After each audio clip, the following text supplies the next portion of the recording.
Minha namorada está com raiva de mim por não concordar com ela. Minha namorada passou meio ano escondendo do pai a infidelidade da mãe. Ela fez isso porque, segundo ela, não queria que sua família fosse pelo ralo, pelo menos até que seu irmão mais novo tivesse idade suficiente para que isso não o afetasse.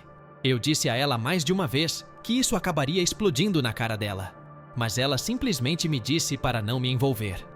Um dia aconteceu o que tinha que acontecer. O homem descobriu a infidelidade, e pelo que minha namorada descreveu, foi um inferno. Houve gritos, insultos, e quando o homem descobriu que minha namorada sabia, ele deu um tapa nela. Quando ela veio na minha casa me contando tudo, ela estava com a parte do rosto vermelha, e ela chorava, claramente afetada por tudo. Eu disse para ela se acalmar e que estava acabado. Depois de algumas horas ela ficou mais calma. Ela me contou que originalmente, quando descobriu a infidelidade de sua mãe, começou a implorar para que ela não falasse nada. E ela fez isso porque a deixou triste ao ver sua mãe chorando tanto por causa dela. Por favor, minha namorada me disse.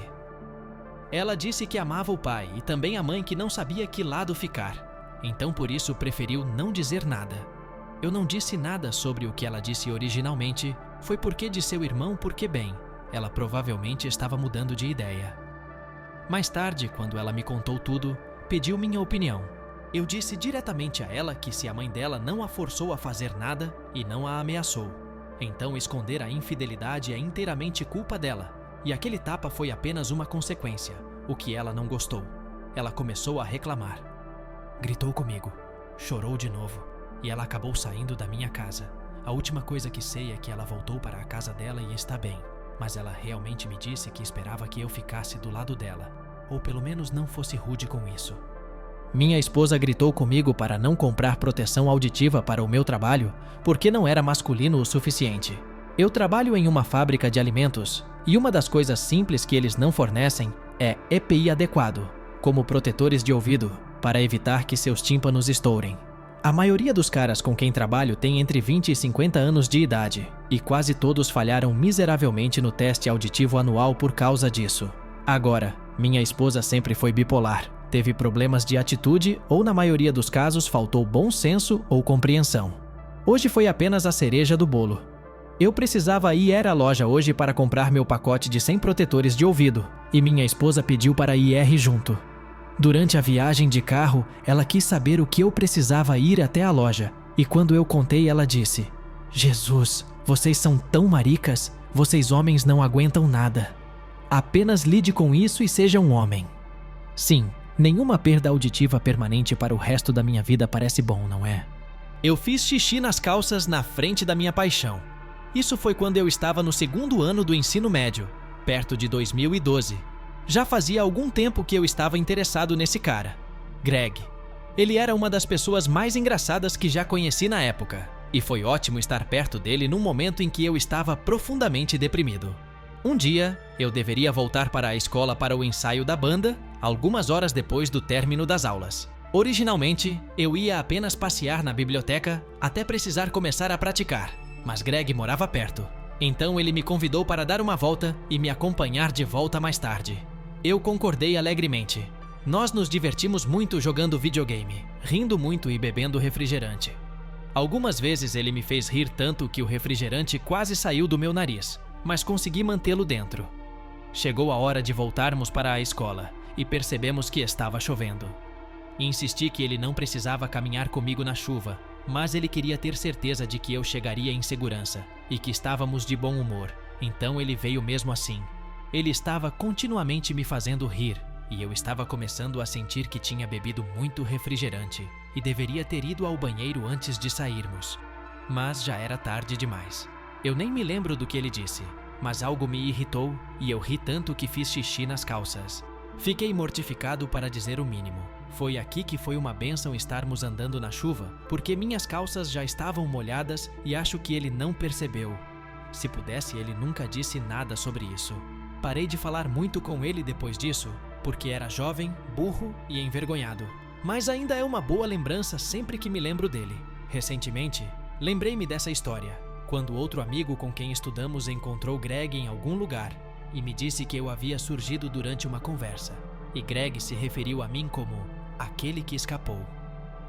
Espero que ele ainda esteja fazendo as pessoas rirem. e não se importando de ser pego pela chuva às vezes. Minha esposa engravidou de outro homem e acha que não sei disso. Eu e minha esposa estamos juntos há mais ou menos cerca de 5 anos. Eu a conheci no trabalho, ela era a gerente e eu era um dos cozinheiros de linha que trabalhava na cozinha dos fundos. Tive minhas suspeitas quando tivemos nosso filho pela primeira vez. Decidimos que era melhor eu me tornar um pai que fica em casa enquanto ela trabalhava, pois ela ganhava muito mais dinheiro do que eu, pois ela era gerente geral.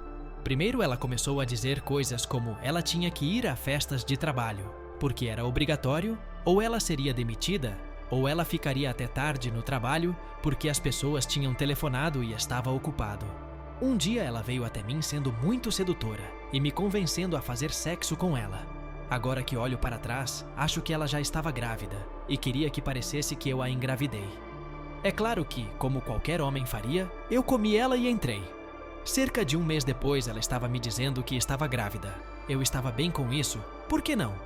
Quando se tratou de ter nosso segundo filho, percebi que cerca de 1 ano depois, ele não se parecia em nada comigo ou com minha esposa. Lembre-se de que somos ambos brancos. Tenho cabelos loiros e olhos castanhos. Minha pele é super pálida e minha esposa é quase a mesma. Esse garoto, à medida que crescia, tinha cabelo mexicano de pele escura e parecia um dos caras que você veria da Revolução Mexicana com bigodes grandes e velhos. Quero dizer, quando digo mexicano, ele parecia o estereótipo típico de um. Estou pensando em fazer um teste de DNA e deixá-la porque não tem como ser meu. Meus pais faleceram quando eu era jovem e gostaria de nunca ter perguntado como eles morreram. Sempre me disseram que meus pais morreram pacificamente quando eu era jovem, mas sempre foi muito vago e o assunto mudou rapidamente. À medida que fui ficando mais velho, comecei a me perguntar mais sobre meus pais, mas decidi perguntar à minha tia, essencialmente minha segunda mãe, no meu aniversário de 18 anos. Tentei perguntar algumas vezes antes, mas fui rejeitado e simplesmente não parece certo. O rosto da minha tia mudou imediatamente quando eu toquei no assunto. Desta vez, recuei exigindo que ela me contasse o que aconteceu desde que eu era 18, e sou adulto o suficiente para ouvir. Ela hesitou, mas acabou me contando a verdade. Num outono, quando eu tinha cerca de 4 meses de idade, houve mais tornados naquele ano do que o normal. Tudo aconteceu nos arredores da cidade e longe das casas da maioria das pessoas até uma noite de outubro. Um tornado de nível 5 varreu o centro da cidade às 2 da manhã daquela noite, causando tantos danos que foi coberto por várias estações de notícias em toda a área.